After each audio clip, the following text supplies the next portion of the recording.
You obviously were very good at the bottom of the zone, like you talked about earlier, but you're also, very good at the top of the zone. And there's a lot of guys, especially in today's game, where it's a little bit tougher to have a little bit of a combination of both of those. So talk a little bit about getting to the pitch at the top of the zone, especially, we're doing it a lot more now. And a little bit about, you made a comment earlier about a reverse press of your Yeah. chest and kind of how that incorporates into it. Yeah, so early on for me, I don't think I was very good at the top of the zone, especially when I first started doing the one knee down setup. I identified that as the weakness versus the elite catchers. So that was more the focus.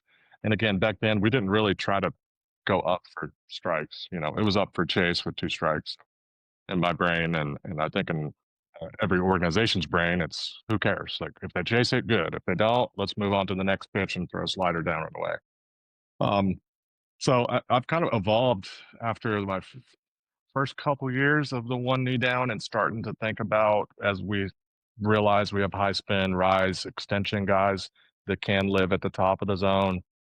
And I would always think about it, I think like everyone else. So I'm sure on your list, you see a lot of guys that were really good at the top of the zone and terrible at the bottom.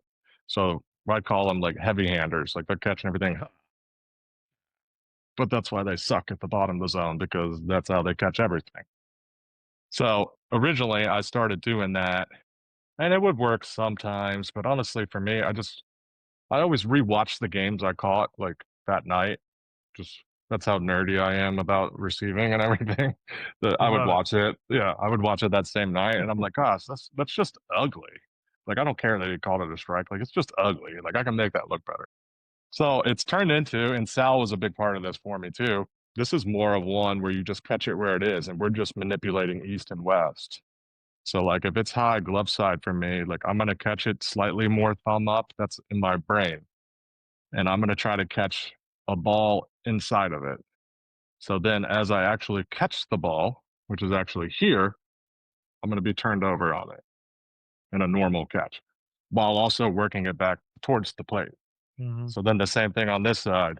I'm pretending this is the actual ball. I'm here with my glove, so then I have to catch it coming back towards the plate. But I'm not trying to manipulate it down, just straight across. So another big part of this, again, as we have these pitchers that pitch up in the zone for strikes, my posture, my setup, that umpire will go with you, whether he knows it or not. Like he has to.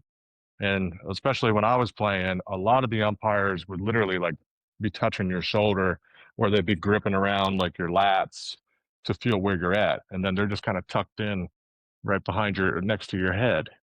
So like if I did something like this, like they don't really know that I'm 2 inches higher.